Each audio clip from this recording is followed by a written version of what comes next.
but, c'est de présenter, que tous les partenaires et les entreprises participantes puissent présenter leurs nouveautés liées à la viticulture connectée et de précision.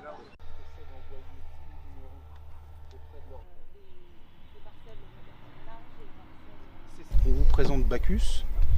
Bacchus qui est un enjambeur monorang, électrique et autonome, qui a été conçu par un fils de vigneron au bois, qui s'appelle Cédric Bache, et qui a l'avantage d'être complètement électrique et qui offre une autonomie d'environ 10 heures de travail.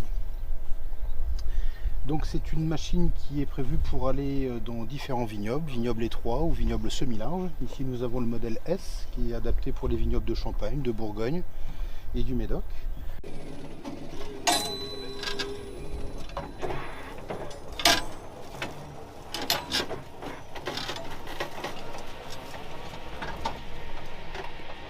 À un moment donné, les vignerons auraient beaucoup de difficultés à trouver du personnel, parce que c'est une réalité d'ailleurs qu'on retrouve partout en France et dans le monde, c'est la pénurie de main-d'œuvre.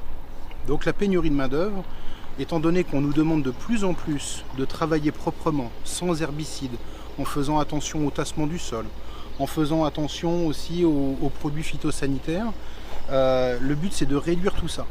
Et pour réduire tout ça, pour l'empreinte carbone et pour le reste, il faut utiliser des machines qui soient en phase avec le besoin.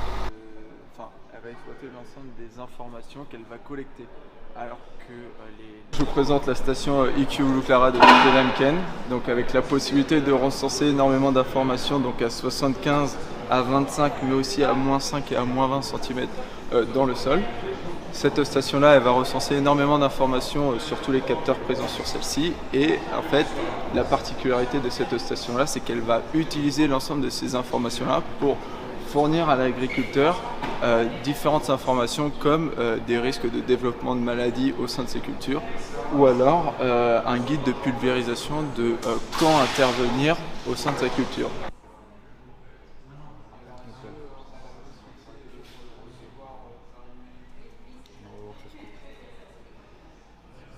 La principale idée derrière en pulvérisation notamment, c'est de mettre la bonne dose au bon endroit pour éviter les manques, les doublons, d'avoir des produits phyto qui sont sur la parcelle du voisin ou sur la route.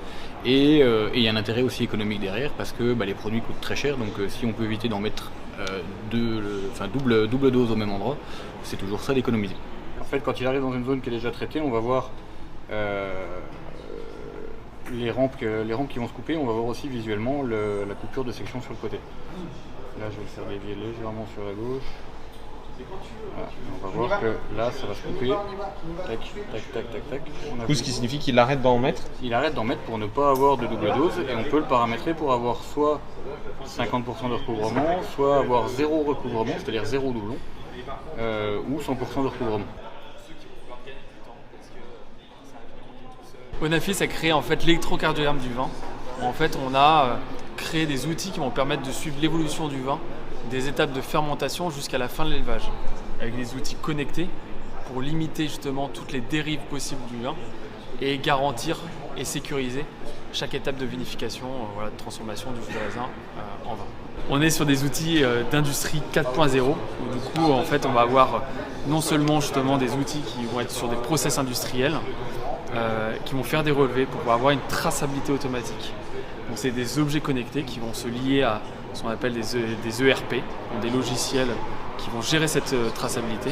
Ça va être fait de façon automatique et en même temps ça va actionner justement des thermorégulations, des climatisations, des modifications.